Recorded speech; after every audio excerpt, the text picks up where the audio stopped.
做過啲乜嘢。咁大家見到啦，郭 Sir 都係依舊。如果有睇之前揸馬嘅片咧，我行去地鐵站都係呢條路。其實呢條路就係郭 Sir 平時練習成日都會走嚟走去嘅一條路嚟嘅，都幾好㗎。呢條路又舒適。而家晏晝4點幾，咁有啲太陽，今日唔算太涼，都20幾度，咁但係冇乜問題，純粹都係慢跑一下，輕鬆下，希望到時有好成績。咁啊，今次嘅目標咧又係希望 PB 到，咁因為3月1號就係東京馬拉松，而3月10號咧又有一場首爾馬拉松，咁啱得 Q 就報咗，可能稍後再分享下點解相隔14日跑2場馬拉松咁刺激咧。好，今日做咗個依時去到呢個中坑運動場，停一停啦，因為運動場呢個取景點咧，我覺得係幾好嘅。仲有1個星期就係東京馬拉松，有咩準備呢？就係唔好跑太多啦。即係呢幾個月係咪真係好努力去準備呢？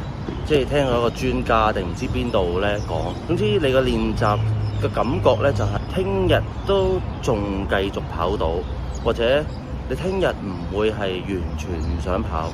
咁所以成個訓練過程呢，我都冇追逐一個時間啦。即係當然啦，想有進步啊，想有好多嘅突破啦，但係唔好刻意去做，始終長距離啦。馬拉松咧，唔係話你今日想進步，聽日就會有成績。你想進步咧，要持之以恆，做好多嘢。有啲人話要做好多啲咩 zone 2 training 啊、慢跑啊，或者即係對於我嚟講咧，最辛苦即係最唔願意去做嘅咧，就係臨比賽前個零2個月啦，咁啊做一啲超長跑，即係預計可能會撞牆啊，可能有啲突發嘅事情會發生嘅時候呢，你要做一啲準備啦，就係跑啲30K 啊、32K 啊、35K 啊啲嘅路途啊，呢啲嘅課呢，就第一就係要花好多時間啦，第二就係要好多體力啦。咁你要天未光就開始啦，可能一跑3個鐘甚至更多嘅時間。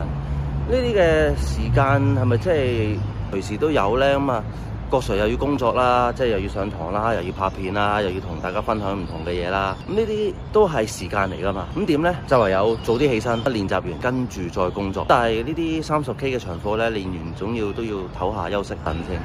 所以如果你話做跑20公里長課，我係完全都冇乜問題嘅。咁但係去到30K 呢，咁就要真係花啲努力。不過點都好，嚟緊東馬係一個唔係年年都報到咁大個仔啦。我諗我10年前到啦，開始報過啦，斷斷續續啊，記得就報，唔記得就冇報。但係今年呢，終於有機會跑啦。點解會出現咗2個禮拜後嘅首爾馬拉松呢？個原因就係因為郭 Sir 首先係報咗首爾馬拉松先，然之後呢先至知道東京馬拉松呢係抽中咗啦。咁所以變咗2場馬拉松呢都會喺一個好短時間度出現啦。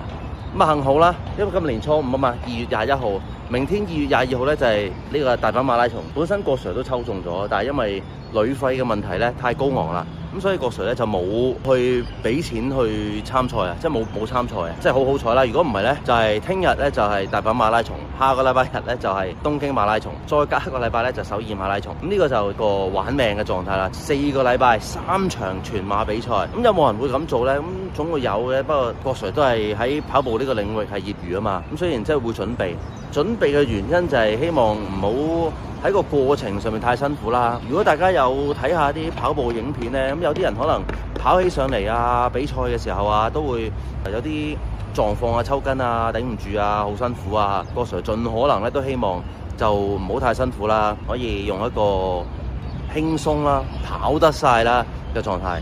舊年嘅大阪馬拉松咧0度起跑，又落雪又成，都幾凍。去到30公里左右咧，郭 Sir 都開始支撐唔住啦，都 OK 啦，3小時40幾分鐘翻到嚟。咁希望今年呢係可以突破到郭 Sir 本身自己嘅 PB 啦。當年真係早幾年咧都喺大阪3小時35分鐘。咁如果真係只要跑到3小時34呢，咁就係突破咗郭 Sir 即係本人啦過往嘅佳績啊！咁啊啱啱上一個月渣打馬拉松半馬，咁啊喺香港所謂啦啲人話嘅魔鬼賽道呢，都突破咗個人最佳。可能條路比較熟啦，但係喺能力上我諗應該有足夠嘅實力啩。